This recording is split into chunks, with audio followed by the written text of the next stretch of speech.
80% of life takes place in the gray areas, not in the extremes, but in the quiet in-betweens. It's messy, it's nuanced, it's delicious, and that's where the real conversations live. Join me on 50 Tastes of Grey.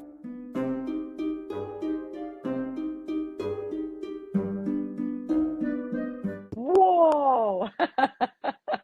This is so cool. And it's literally, since you asked, the authentic answer is it's my life by design. I want it to be global, to speak globally and to travel globally, and that's what I'm doing. I thought maybe you were on the run or something. No, I stopped that.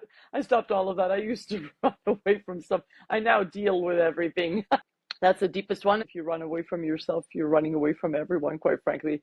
That's the short answer, and we can dive as deep or as shallow as you'd like. I got no secrets. You just said a moment ago that you're all over the place. What does that mean? This really is that kind of show, isn't it? So, SuZan, welcome to 50 Tastes of Grey. You just said a moment ago that you're all over the place. What does that mean? This really is that kind of show, isn't it? I love it. Thanks so much for having me, Matthew. It means I was in Dubai yesterday, and today I'm somewhere in Canada, and some of my stuff isn't with me, basically. That's what it is. And it's literally, since you asked, the authentic answer is it's my life by design. I want it to be global, to speak globally and to travel globally, and that's what I'm doing. That's fantastic. I thought maybe you were on the run or something. No, I stopped that. I stopped all of that. I used to run away from stuff. I now deal with everything. I love the image behind you because I learned actually this is never no podcast. This is the third one today, by the way. I'll be on a dozen this week. You're hilarious. This starts really great. No, I learned actually that I can run, but I can't hide. And I learned it the hard way. That's been the story of my life. No more running away, okay? Or being on the run. On the run from in the past. I would say, wow, you're really an interesting young man. I would say number one, from self. That's the deepest one. If you run away from yourself, you're running away from everyone, quite frankly. That's the short answer, and we can dive as deep or as shallow as you'd like. I got no secrets. Wow, you have no secrets, okay? Yes. Whoa! This is so cool. SuZan, what is the accent I'm hearing? As a teacher, by the way, I was a teacher of English. We all have an accent. I've been all over. Again, literally lived various places, and that may be the culmination. I spent time with Irishmen. I start speaking like an Irish lady. Alas, I had a British accent as a child, lived in England, and I'm from Canada. I'm from Toronto. And when I add the A, people know right away I'm from Canada. I didn't add an A. And then I learned French. Some people stop me to say, "Are you French?" I'm like, "No." So I think it's just having been around. So then English and French would be your first and second languages? One of them. I also, yeah, Armenian would be one of the first as well. That is my heritage. So yes, but English definitely. And then I forgot Armenian. I learned English, and then I forgot the accent, and then went back to Armenian. And now it's like, it's a muddle. It's an accent that doesn't fit into anything, but people think it's French. It isn't. So, SuZan, what's one significant turning point or specific challenge in your own life that deeply shaped your approach to your personal transformation and your business? This business, the one I'm in right now, the message is what I want to promote about our divinity is my life's work. My mission is to touch our precious billions, to raise the conscious awareness of our planet, one precious soul at a time. It was that one decision I made right before COVID. It was January of 2020. I said, I'm retiring from real estate. I'm going to pursue my divine purpose and childhood dream. And then COVID hit. And through what I teach, manifestation and the law of attraction, I believe everyone is here for a purpose that is mine. And that's my gift to share. I think it's really wonderful that you're doing what you're doing. I kind of like to stick to technique more than philosophy, if at all possible. If we can keep it in the tangible arena, I know that the audience who are watching right now will really, really appreciate that. So let's try to stick there. I love all the divinity and I love the woo-woo, but I think that the tangible examples of maybe a time you help someone shift from feeling stuck to living more by design would be more beneficial to myself and to the audience. Can you do that? 100%. Thank you. And I have a bunch of stuff, woo-woo stuff that I can share that is all backed up by neuroscience and quantum physics. So the first step in manifesting anything we want is to create a vision. Write down what I want and I can get it 100%. If you have that desire within you. So number one is to put pen to paper with what we want. And I do this not only with all my clients, with everyone I meet. I'm like, just put pen to paper. That's the vision. How it starts is step number one, put pen to paper, write out your vision from the, let's say I have a magic wand, no pressure. You could have anything. Where do you want to live? How do you want to wake up? Who do you want to wake up next to? What contribution do you want to make in your lifetime? What legacy do you want to leave behind? And write out the juiciest story from start to finish, a couple pages. Now, once we've done this, doing this isn't going to make the biggest difference. Repetition is key because the subconscious mind is what I teach. And that's how the results have been crazy. It's not my teachings. I've recycled them. Once you know what you want, you've written the vision, record it on an app and listen to it over and over again because repetition is key, just like how we learn how to ride a bike or how we learn how to walk or drive our cars. Now, step two, we don't get what we want, we get who we're being, is a short paragraph of I am statements, which we've heard it said before. Entertain this idea, try it on like a jacket, is that you're one decision away from a completely different life. You're one thought away from a completely different life. It was one decision I made to retire from real estate. COVID hit. I could have said this is a bad decision, but I knew in my soul this is my life's work. So there, the number one Remax Worldwide filled up the spot. So here I would invite everyone as step number three to make a powerful decision to repeat and rinse and repeat daily, every day that ends in a day, steps 1 and 2, because that's how you create your life by design without the woo-woo wah-wah, because we're constantly and consistently creating, we're a lot, or manifesting, whichever word you want to use, right? And they're one of the same. And most are creating by default through the faulty programming instead of by design. This will allow you to be the captain of your own ship. Does that resonate? It resonates somewhat with me, but in all honesty and all due respect, they sound like a lot of buzzwords to me. So beyond the buzzwords, which sound great, what does living a happier, more authentic life practically look like for someone in their daily routine? Give me an example of that, because everything else is just like putting pen to paper and having the dream and doing the prayer and stuff has been shown over millennia to not work. That's not how things work. So give me a practical example of how what you do can affect someone's day. The days, it starts with self-acceptance. This is such a fantastic question. Thank you for your honesty. And the fastest way to manifest, by the way, is to love yourself. Most of us don't. We're not even aware of it. The law of attraction is life. Like attracts like in the law of attraction. Found out who I am, and the way to be happy, first of all, the simplest way, it may sound like a lot of woo for whoever is listening in for the first time, is to actually make a decision. But most of us are living in victim consciousness. We wonder why our lives aren't working. We're nasty to our own bodies. We talk SHIT about ourselves all day, every day, whether it's outer speech or inner speech. And then we put our human race down constantly and consistently. Who didn't grow up judging? And the more we do that, if I judge you, I've judged SuZan. It's a big problem because my life isn't going to work, quite frankly. Does that resonate a little more? So self-love is the short answer, by the way. How does someone learn to not talk SHIT about themselves? Give me some tangible realities and not buzzwords, just so my audience can plug in with what you're saying. How do they learn this? Philosophies don't really work for growth, but techniques do. So give us a real true technique, more so than writing down, I want to be rich, I want to be happy, I want to be in love, I want to wake up with Gina Lola Brigida or whatever it might be. Give us some real technique. Yes, and it's so great what you said there. So first key, the only difference between all of us is awareness. That's all it is. So your audience, anyone listening in, any precious soul, the first key is awareness. And once we are aware, then it's the step number one that I said. And the I want to be doesn't work, by the way. If that's what you meant earlier by saying it doesn't work, you're 100% correct. Because I said we're magnets. And if you're in the vibration of I want, well, it's constantly, you're chasing it instead of I am it. The subconscious only understands the present tense. Your audience listening in right now, if there are areas in their lives that are working crazy well, that means their programming isn't faulty in that area. Well, great programming. If some areas are in between, that means you have limiting beliefs. If there are areas that you keep repeating the same old patterns, that is just an indicator that your thinking in that area doesn't work, because all of the religions and world philosophers didn't agree on much. They agreed on this one thing, that you literally become what you think about predominantly. That's the piece, quite frankly, that we're all working towards.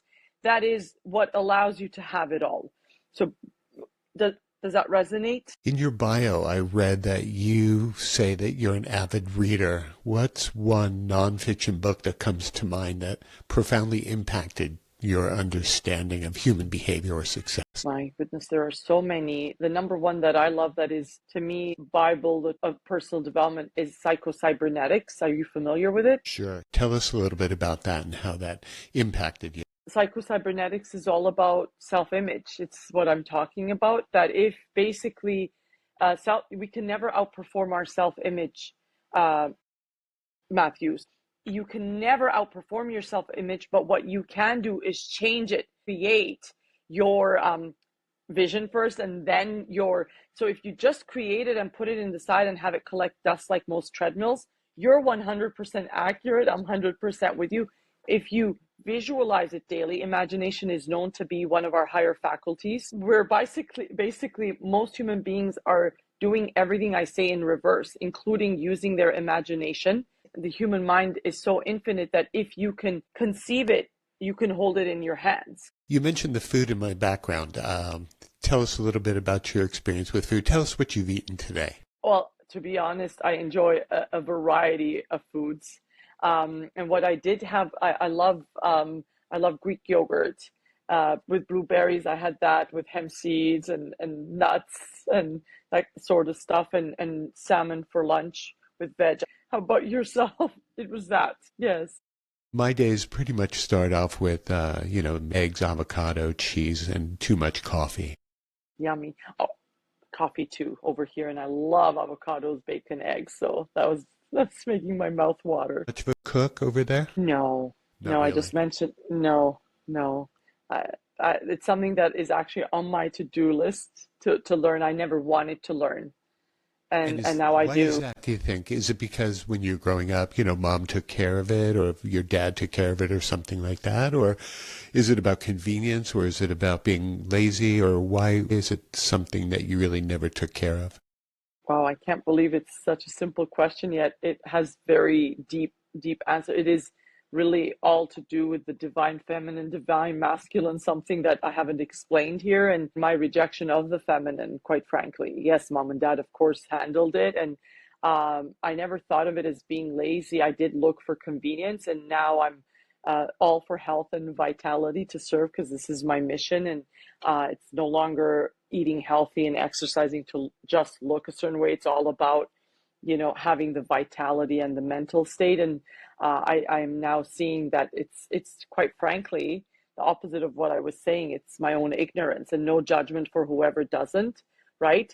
Bob would always say the opposite of awareness is ignorance. And I was very ignorant. And now that I'm becoming aware that we don't know what's in the foods, even at the best restaurants, right? I have put on my list. I don't know how to swim either. There are a bunch of things I don't know how to do, and I'm like, I'd really like to take some interest in those. And the more I've integrated and healed my wounds and my traumas from the past, and practiced all this work that I'm here to talk about, the more I've become more integrated. It's like, yeah, that food is life, not in the way I had it, like taking care of myself. So I really want to learn. I take it you're a fantastic chef. Yes. You are. I did lots of research about you, by the way, back when we connected. It seems to me that if you really want to reach whatever kind of goals or places that you really love to do, that you would definitely start at the food that you put in your body, because, it's the number one drug there is food. And just as you mentioned, when you go out and you pick up something convenient, even if you think it's healthy, it may be imbued with terrible chemicals and preservatives and things you really don't want in your body. So learning to cook is not an ego exercise. It's one about the health and how can you really attain happiness unless you're starting with the building blocks of doing something along the lines of preparing food that know where it's been. I did, you just reminded me, I remembered a bunch of, I'm 100% in alignment with you, But what you just shared so beautifully, like months ago or a year ago, I would not have gotten you. Just like you said, many people listening in may not get what you're saying. It sounds like it would have been a concept that now I actually get you because I'm reading ingredients and I'm like, oh, canola oil, stuff that I bought at Starbucks that I thought were healthy, like hummus. Why is there canola oil in hummus, right? We don't need to have that in there, right? So it's like you can put two things in a thing at your home and make it like chickpeas and olive oil and have the right, like, or a couple other ingredients. But so I only eat one ingredient foods mostly now, and I realize that yes, cooking and hiring a chef eventually, like Oprah, who does that for me, is the only way to go. I'm 100. But what you said there is all awareness. And I had a client who told me, she said, "You're a world-class coach, but you still eat McDonald's." And I did, right? Or you're a world-class coach and you still drink. I said, yeah, and I don't anymore, as I shared. And no judgment if for those who do, of course. And your show's 50 Tastes of Grey. I love it, right? Is that my awareness became that of, well, no, I don't eat McDonald's anymore. That's not food for me. No judgment for whoever does, but it's the same thing. So I've been ignorant is the short answer. Okay. Is that fair? You know, when you say no judgment as often as you do, I think that that is a way of trying to not offend people. But the reality is it's okay to have judgment. It's okay to express that McDonald's is poison or closer to it than if you were to create food in your own kitchen. It's okay to have judgment about people who drink too much or too excess. It's okay to have judgment occasionally. It's just not about being critical. It's about having good, well thought out judgments, don't you think? You're such a well thought of young man. I love that. So the reason I create that space, and thank you, you make 100% sense, Matthew, is that most of us have the most loving parents and we were judged. We were told, don't do this, don't do that. And that's the don't that I'm not doing by saying that. And I do say that quite a lot, right? It's creating a space where people feel free to be themselves and that they know that she's saying it, that this works for her. She's not saying, I have to do the same. I am inviting, to be quite frank, this is my life's work. Yes, and what you put, I love how you said the word, I didn't know, I can't believe till recently that it is poison. And I want to be honest about that. And most of what is at Starbucks seems to be is what I'm finding out, as well, because I drink their coffee still and I go there almost daily. And food is medicine, I was talked to. So when I say no judgment, it's coming from love. Judgment isn't necessarily being critical to hurt someone. The incentive of hurting people is not in judgment. Oftentimes what goes into judgment is knowledge and education and experience. And so when I speak of judgment, I speak of the things that are sprouted by the things that I just mentioned. So it's not to put someone down, it's to maybe try to educate them and to help them see the light by the things that I understand and have learned. I love that view. I really do. I mean, I'm open to, and thank you for that. And I see your point of view. I'm work in progress till my last breath, but I love your view. I do want to go back to a few minutes ago when you mentioned that you have put off the feminine part of your life. What does that mean? I had, of course, I didn't know about the masculine and feminine, which exists in all of us. And again, it's awareness. It's funny that we're talking about awareness a lot. I was ashamed of being a girl for most of my life, and I didn't even know that, right? So anything that had to do with what I associated, because my dad is a fantastic cook, right? And it doesn't mean that it's there, you are fantastic, you're a man, right? It has nothing to do with being man or woman, right? I rejected anything that was the feminine, especially growing up, and my entire life. My number one role model till today is my dad. He's the reason I've become a coach and I've believed in myself because he has believed in myself. So I've had a very strong positive impact from the masculine, and I have rejected the feminine. So anything to do with cooking, cleaning, and seemingly on the feminine's list of duties and stuff, I had in the past rejected, but now I'm integrated. And I think that when people associate certain tasks in life to certain genders, I think maybe they're fooling themselves, and that is a learned behavior. And in my experience, learned behavior can be unlearned. And if you know that it's the wrong path, maybe those are things to recognize and start to change little by little. you and I are saying the same thing. You're talking what's necessary for us to live our best lives, quite frankly. And what I'm saying is necessary. Hey, you have a limitless mind. Now think and eat, but have the awareness first, Matthew. I'm so grateful that you're speaking so bluntly about it, and thank you for the work you're doing globally. I can't believe with the level of awareness I have how ignorant I was. I'm still learning every single day, by the way. And it's the same I find with people. They're ignorant about who they are. And I don't mean ignorant in a bad way. It's the opposite of aware. I'm happy to say that it's been maybe 3 years that I don't eat McDonald's. And like this year, I learned. You know, for a moment, it would be great if we can get away from the global Susan and talk about the Susan right now that I'm looking Sure. at and ask you how you define success for yourself. Maybe give me 1 or 2 daily or weekly habits you consistently practice so people can kind of understand it to see what you're doing for you instead of what you're trying to do on a global scale. Sure. And for me, success isn't a doing, by the way, it's a beingness. And I do stuff because I'm human and I live in the 3D. So I meditate, I spend time in nature, I unlearn a lot of the BS we're learning so that I can learn, and two things can occupy the same space: learn, take care of my health, eat well, exercise 7 days a week. Like, I move my body. I think movement is medicine, just like food is medicine. I think very holistically, I live a holistic life of, I just shared this at the podcast, that it's mind, body, and soul. They're interconnected. So I work on that every day to balance those. I get sun every day. I like to ground myself. I live in the best vitamin that I take is called vitamin G. It's gratitude. That's the highest vibrational frequency anyone can be in. So these are daily practices, if you will.